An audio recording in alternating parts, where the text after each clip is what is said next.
The detection alert pierced the silence of the research vessel Hawkins Bridge, startling Dr. Sarah Chen from her focus on ancient stellar patterns.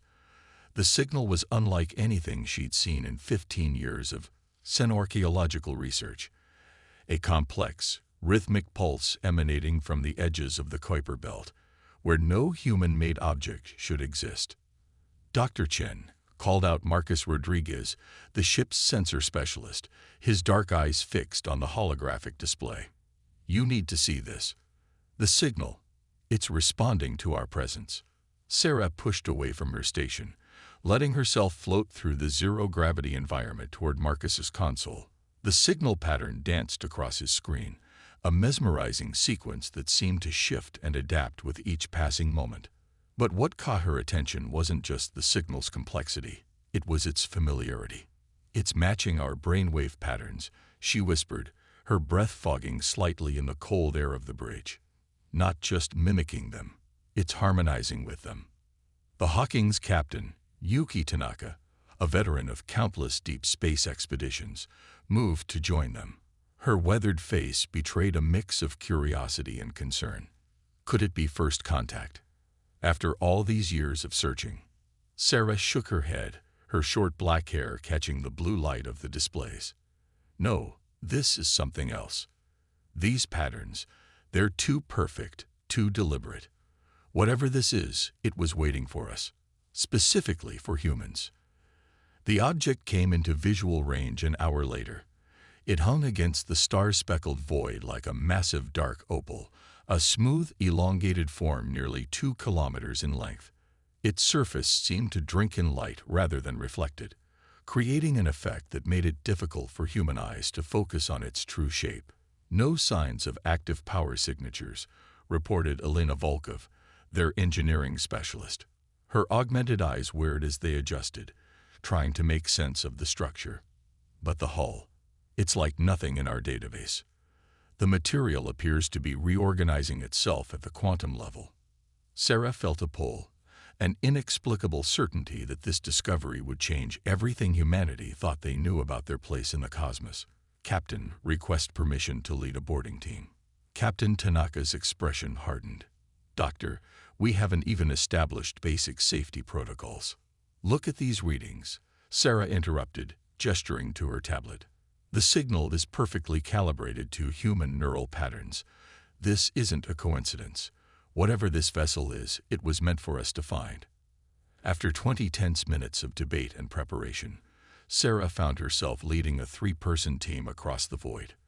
The magnetic tethers of their EVA suits kept them anchored as they approached what appeared to be an entrance, a section of the hull that had begun to ripple and part at their approach, like liquid metal responding to an unseen command.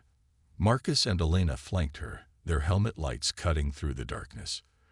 "This goes against every first contact protocol," Marcus muttered, his voice tight with tension. "Protocol assumes we're making contact," Sarah replied, her heart pounding despite her calm voice. "This feels more like coming home." The interior of the vessel defied conventional physics. Corridors seemed to extend and contract as they walked, the walls themselves pulsing with faint lines of light that responded to their presence. Their suit sensors struggled to maintain consistent readings, as if the very space around them was being continuously redefined. They found the first evidence of the ship's creators in what appeared to be a control center. Holographic displays activated at their presence, showing star charts and data streams in an unknown language that nonetheless felt hauntingly familiar to Sarah. But it was the message waiting for them that changed everything. The hologram materialized in the center of the chamber, a being of pure light and geometry, its form suggesting both organic and technological origins. When it spoke, the words formed directly in their minds, carried on waves of pure thought. "To the children of Earth, the inheritors of our legacy, we offer greetings across the depths of time. We are the area, and we have been watching, waiting, guiding. You have survived your trials, grown beyond your cradle, and now face your greatest test. The knowledge contained within this vessel is your inheritance and your burden. For in seeking the stars, You have also drawn the attention of those who would devour all that you are." The message continued, each word burning itself into Sarah's consciousness. You were chosen, shaped, prepared, not because you were perfect, but because you were beautifully flawed. Your capacity for illogical hope, for irrational persistence, for creating order from chaos. These traits that you often see as weaknesses are the very qualities that make you unique among all the species we have encountered. Sarah felt something shift in her mind, a connection forming with the ship's systems. Information began to flow, vast and overwhelming, yet somehow familiar. The area had seeded countless worlds with life, guided the evolution of countless species. But humanity was different. Where other species sought perfect logic, perfect order, humans embraced chaos and found strength in their contradictions. Dr. Chen, Elena's voice cut through her revelation, urgent and afraid.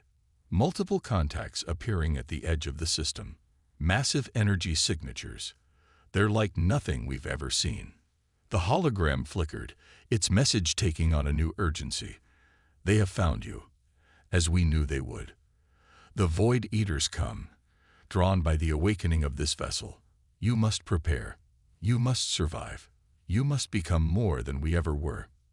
Sarah felt the weight of millennia pressing down on her shoulders as the ship's systems continued to merge with her consciousness. Humanity had just inherited both a legacy and a war, and she knew with crushing certainty that nothing would ever be the same. "Return to your ship," she ordered, her voice steady despite the storm of information flooding her mind. "We need to warn Earth. The real test of humanity is about to begin." As they rushed back through the shifting corridors, Sarah glimpsed images of the approaching threat. Vast, dark shapes that seemed to devour light itself, entities that had consumed countless civilizations before turning their attention to Earth. But unlike those fallen species, humanity had something different, the capacity to face the impossible and refuse to accept defeat. The legacy of the area was now in human hands, and Sarah Chen knew that the greatest chapter in human history was about to be written, if they survived long enough to tell it.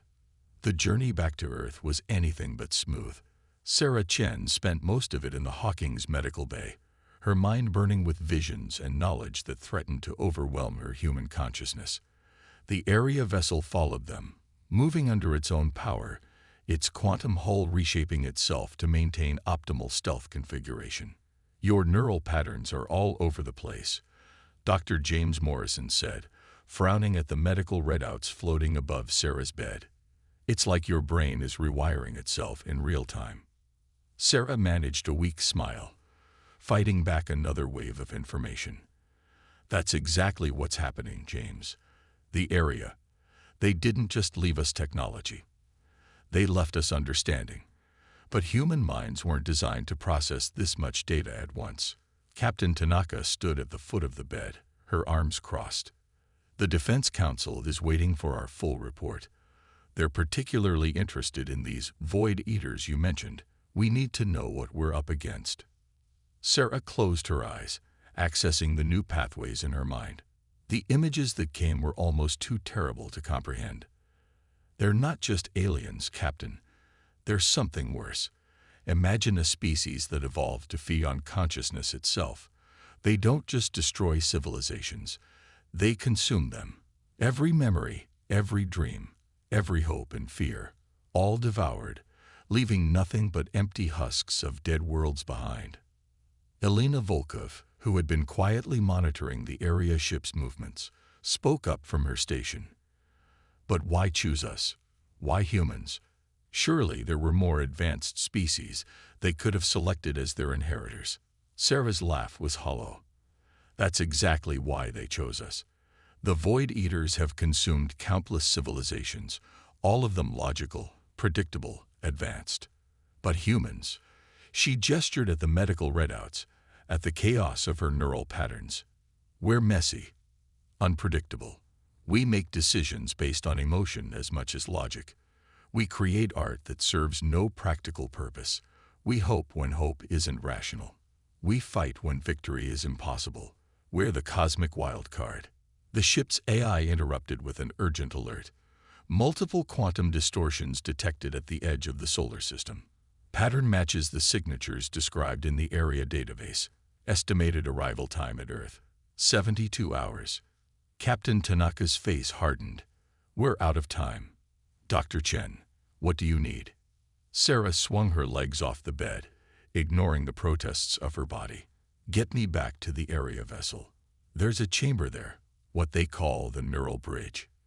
It's designed to facilitate the complete transfer of their knowledge. I need to finish what we started. Absolutely not, James protested, moving to block her path. Your brain is barely handling the initial contact. A full neural interface could kill you. And if I don't do it, the Void Eaters will kill everyone. Sarah met his gaze steadily. The area spent millions of years preparing humanity for this moment. They'd modified our ancestors, guided our evolution, all so we could face this threat. But we need their knowledge to have a fighting chance. The return to the area vessel was conducted in tense silence. This time, the ship seemed to recognize Sarah, its corridors reshaping themselves to lead her directly to the neural bridge. A massive chamber dominated by a structure that looked like a cross between a throne and a medical scanner, built from the same flowing, quantum-active material as the ship's hull. Last chance to reconsider, Marcus said, his sensors struggling to make sense of the energy patterns flowing through the chamber. We don't even know if this process is reversible. Sarah settled into the neural bridge, watching as it began to mold itself around her. Humanity's greatest strength has always been our ability to adapt, to change, to become more than we were. The area understood this. It's time we did too. The interface was unlike anything human language could describe. Sarah felt her consciousness expand, merging with the vast library of area knowledge.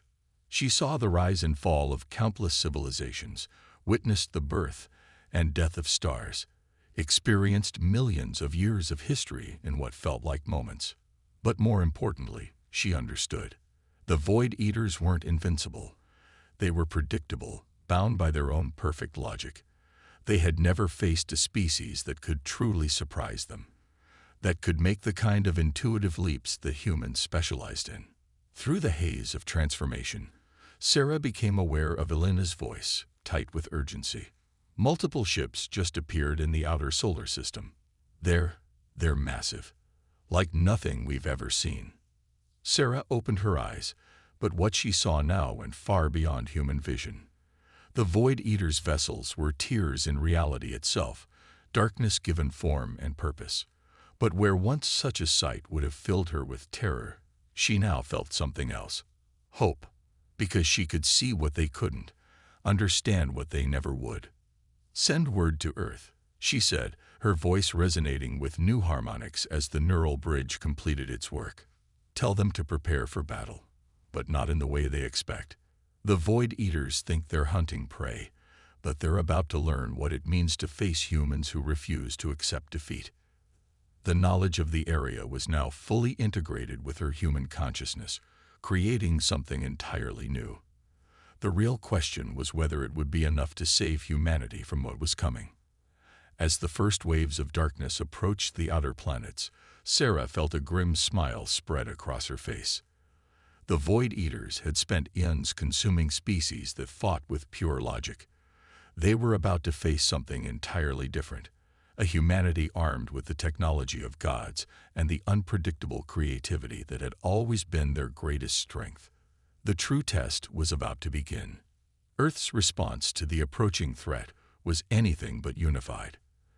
The UN Security Council chamber erupted into chaos as Sarah Chen's holographic form materialized in the center of the room, her appearance now subtly altered by her merger with area technology. Streams of quantum data flickered across her skin like living tattoos, and her eyes held the depth of ancient stars. You expect us to believe that some ancient alien race chose humanity as their successors.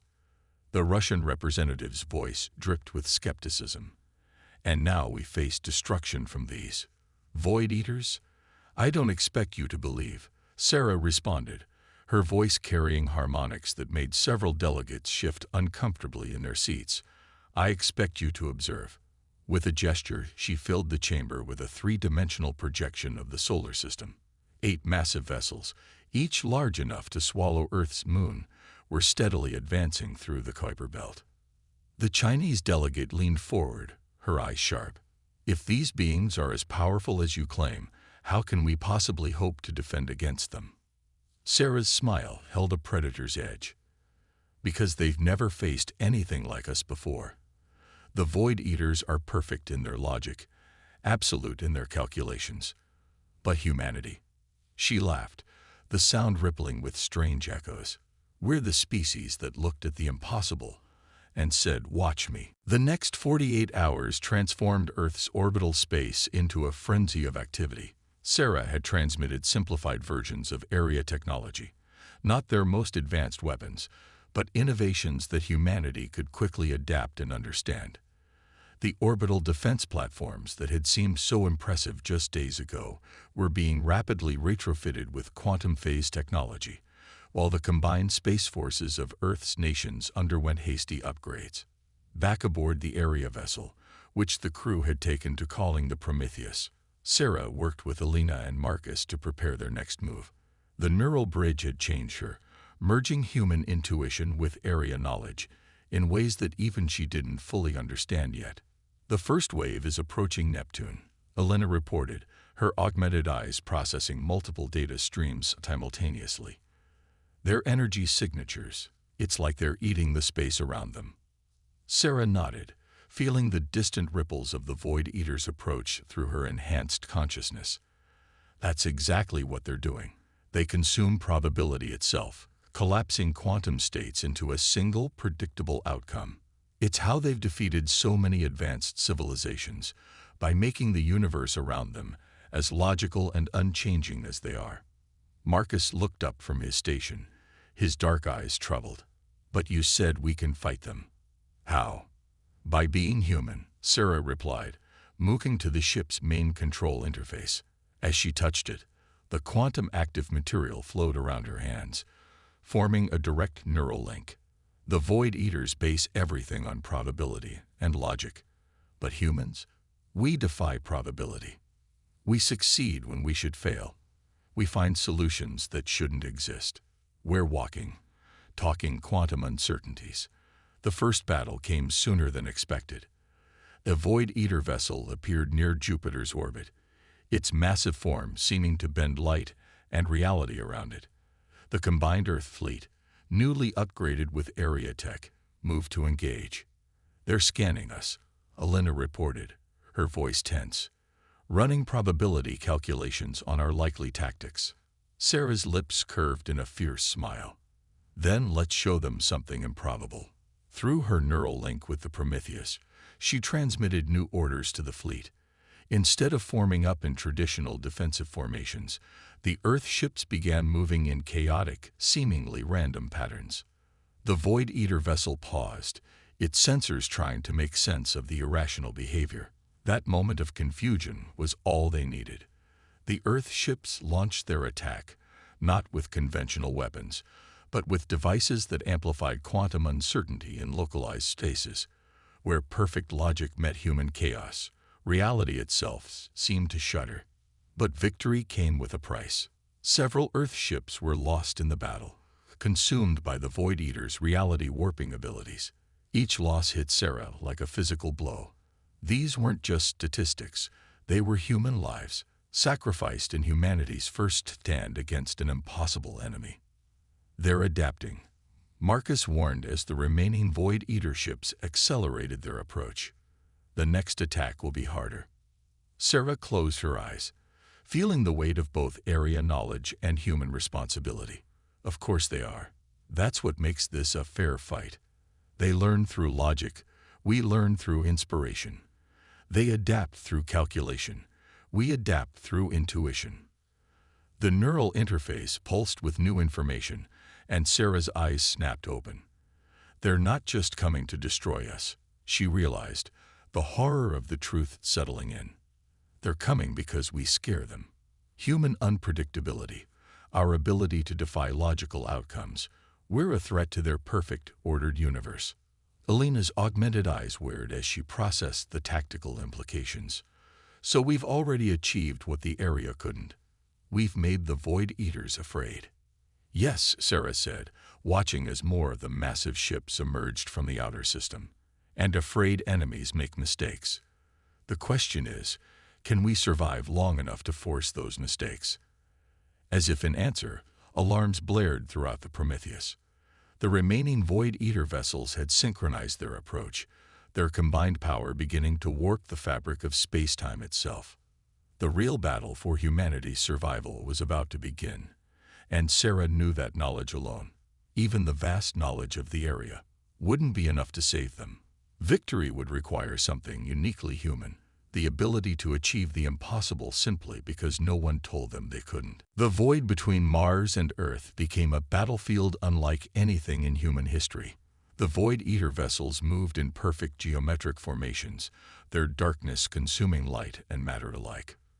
But the human fleet, guided by Sarah's merged consciousness, danced through space in patterns that defied conventional tactics. They're trying to establish a probability lock on Earth, Sarah announced.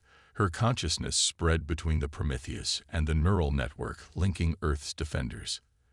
If they succeed, they'll collapse all quantum states into their most predictable form. No more uncertainty, no more chance, no more human improvisation. Captain Tanaka's voice crackled through the command channel. Then we give them so many variables they can't process them all. All ships, initiate Operation Chaos. The human fleet fractured into smaller groups, each executing maneuvers that seemed random but were part of a larger pattern. A pattern based on human creativity rather than pure logic. Artists, musicians, and dancers had helped design these formations, bringing an element of human expression to space combat that the Void Eaters couldn't predict. Inside the Prometheus, Sarah felt a new connection forming.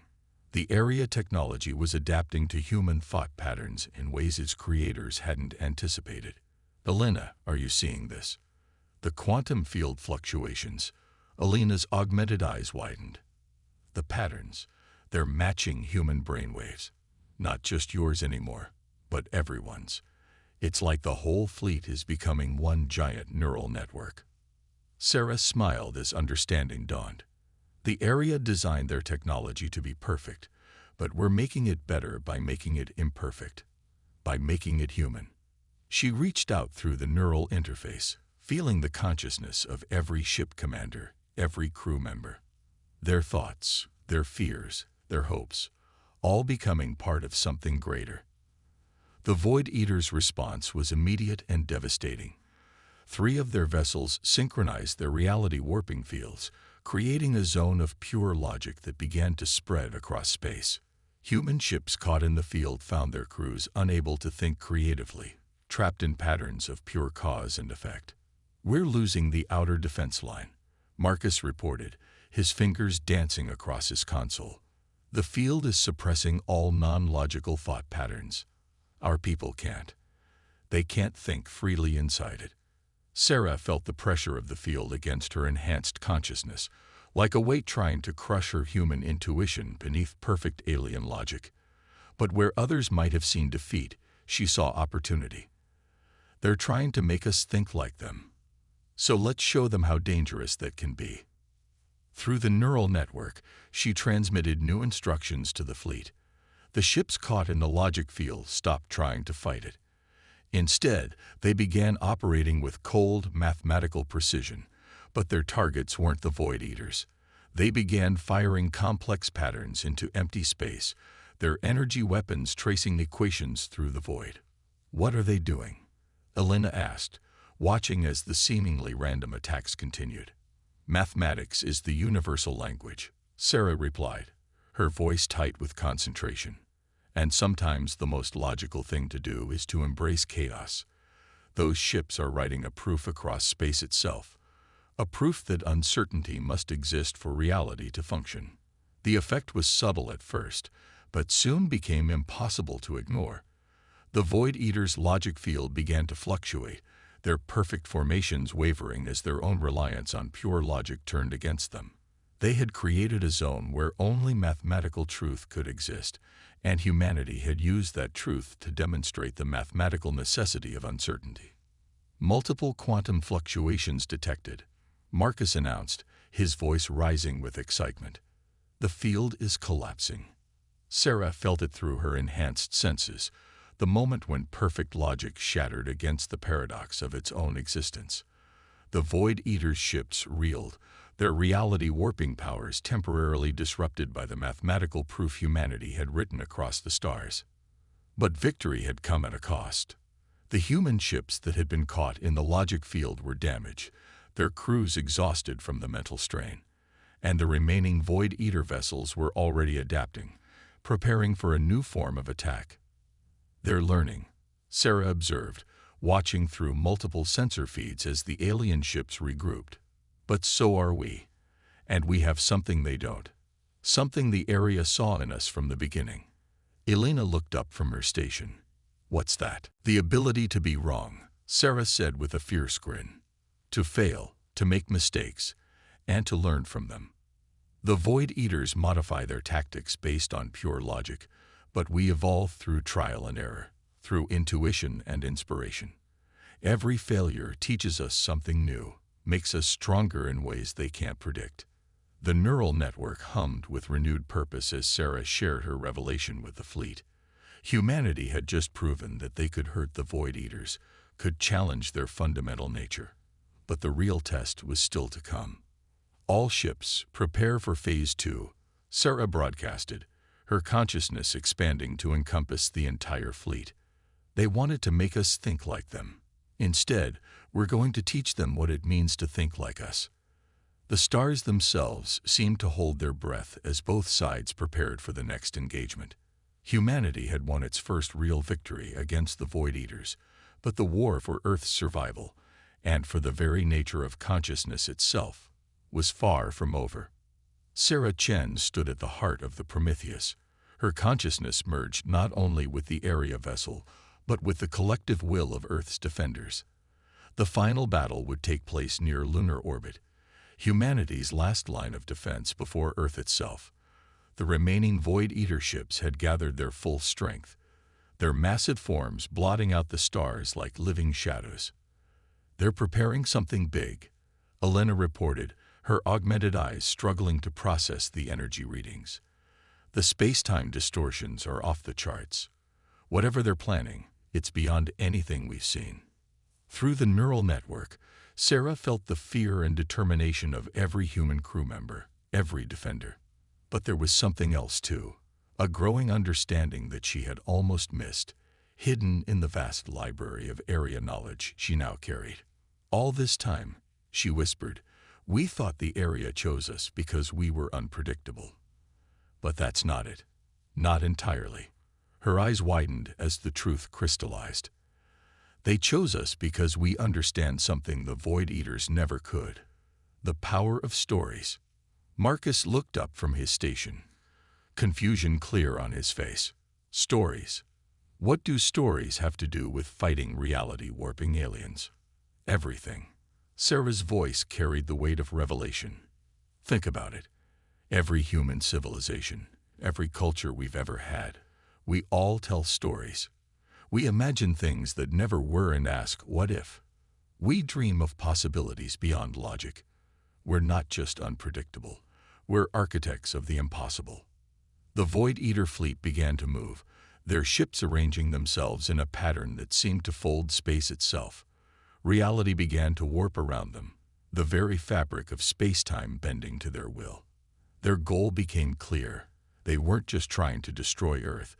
They were attempting to rewrite the fundamental laws of physics in this sector of space, to eliminate the very possibility of uncertainty. All ships, execute Final Protocol Alpha, Sarah commanded, her voice carrying through the neural network. But this wasn't the carefully planned strategy they had prepared. Instead, she began sharing something else, a story. Through the merged consciousness of the fleet, every human defender became part of a shared narrative, a collective act of imagination. What are you doing? Captain Tanaka demanded, even as her own consciousness merged with the growing story. Something illogical, Sarah replied with a fierce grin.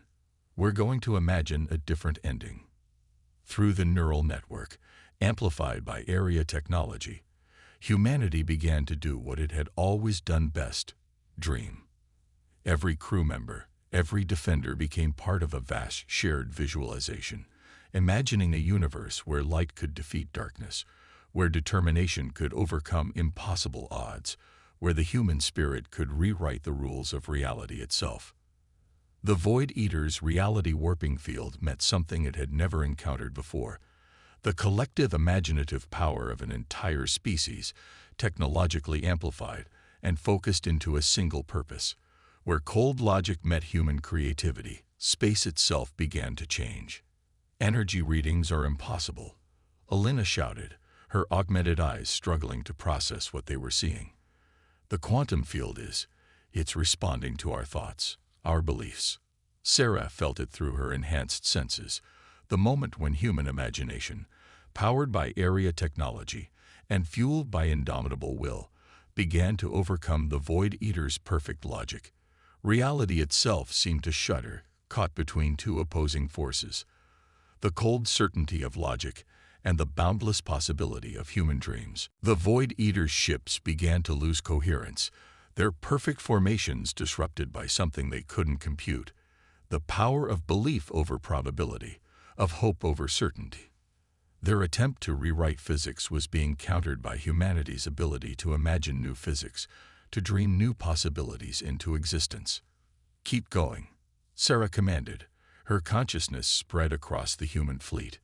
Show them what it means to be human. Show them why we tell stories, why we dream, why we hope against hope. The battle reached its crescendo as two fundamentally opposed views of reality clashed in the space near Earth's moon.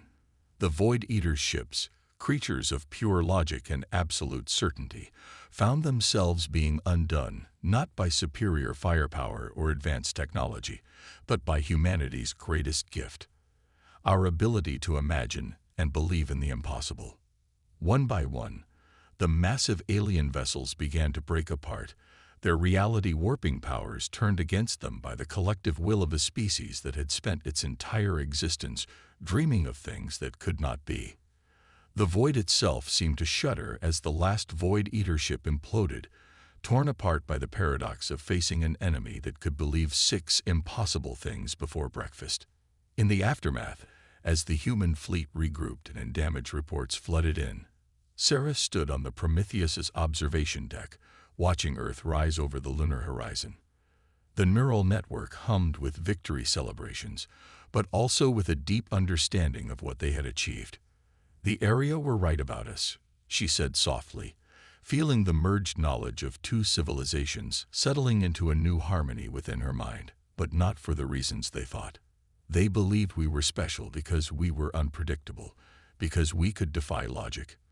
But our real strength was never in our defiance of logic. It was in our ability to imagine beyond it. The legacy of the area would live on, their technology merging with human innovation in ways they could never have predicted. But it would do so on humanity's terms, guided not by perfect logic or flawless calculation, but by the endless human capacity to dream, to hope, and to believe in the impossible.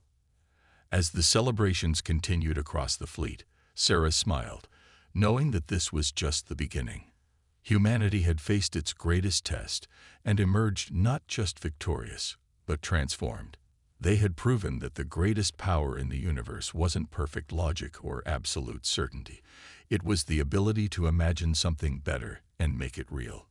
The stars seemed brighter somehow, as if responding to the new possibilities that had been unleashed. Humanity had taken its first steps into a larger universe, armed not just with advanced technology, but with the one thing that had always made them unique: the power to dream of better stories, and the will to make them come true.